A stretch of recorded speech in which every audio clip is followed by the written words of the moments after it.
Hello friends, you have come to listen to a story. Let's start the story. It all started with a forgotten book on a quiet Sunday morning. Emma loved to sit by the lake near her apartment, reading novels while sipping coffee from her favorite thermos. That day, she accidentally left her book behind on the bench. The next morning, she returned to find it resting where she'd left it, but with a note tucked inside. "You left this behind."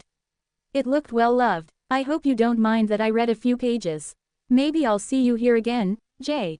Curious, she returned every day that week. On Thursday, she finally met James, a soft-spoken artist with a sketchpad full of lakeside scenes. They talked about books, dreams, and quiet places. Day by day, the bench became their spot. Seasons changed, but they stayed, laughing, learning, loving. What started with a forgotten book became a story of its own. Two strangers who found each other through pages and stayed for the chapters they'd write together. As autumn turned the trees to fire and gold, Emma and James began to meet regularly. Every Saturday morning, she brought coffee and books, and he brought his sketchpad. One chilly morning, Emma noticed something different. James handed her a drawing, one of the lake bench with her sitting there, a soft breeze teasing her hair, her nose buried in a book. "You drew me?" she asked, touched. "I've been drawing you for weeks," he admitted, a little shy. "I was just waiting for the right moment to show you." From then on, James began sketching scenes from their time together, her laughing, them sharing an umbrella in the rain, their hands nearly touching over coffee. It became their thing, her words, his art. But life, as it often does, complicated things. Emma received a job offer in another city, a big one. A dream opportunity. She didn't want to leave, and James didn't want to hold her back. Their last morning on the bench was quiet. James handed her a small wrapped package. Inside was a sketchbook titled, "The Story of Us." "Go chase your dreams," he said.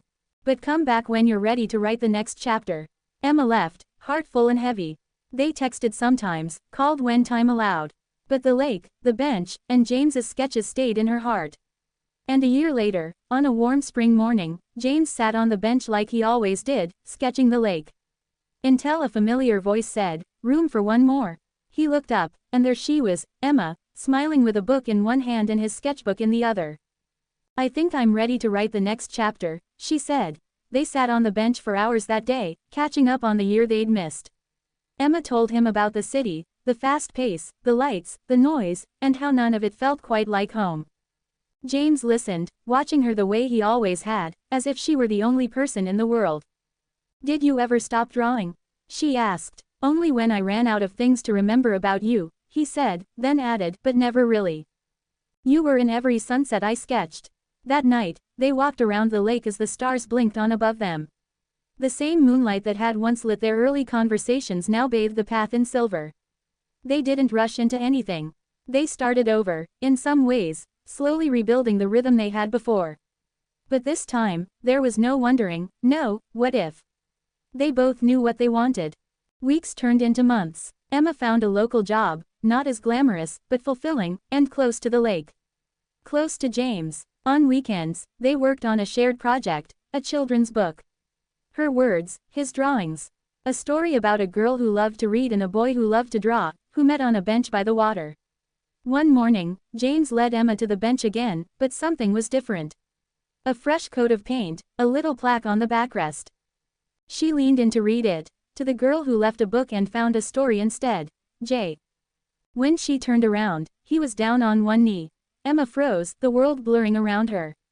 It felt like everything, every page turned, every word shared, every moment on that bench, had led to this. James, still on one knee, held out a small box. Inside was a simple ring, silver, with a delicate engraving, "Our story, always." "You were the unexpected chapter," he said, voice steady. "And I never want to stop writing with you." Emma didn't say anything at first. Her heart was pounding, her eyes misty. But then, quietly, she whispered, "Yes." Then louder, through tears and laughter, "Yes." And always. They embraced on the bench where it all began, the lake still and glowing in the early light. The trees above them rustled, as if nature itself was giving its blessing. That fall, they had a small ceremony under the trees near the water. Close friends, close family. James wore a gray suit with ink-stained cuffs. Emma carried a bouquet wrapped in a ribbon that matched the cover of the book she'd left behind all that time ago. Their love didn't need grand declarations or elaborate events. It lived in the small moments. Coffee shared, glances exchanged, pages written side by side. And the bench, they never stopped visiting it. Sometimes to talk, sometimes just to sit in silence. And sometimes, to tell new stories to a little girl with her mother's love of reading, and her father's talent for drawing. Because some stories don't end. They just keep growing. Subscribe to the channel to hear more stories like this, friends. Thank you.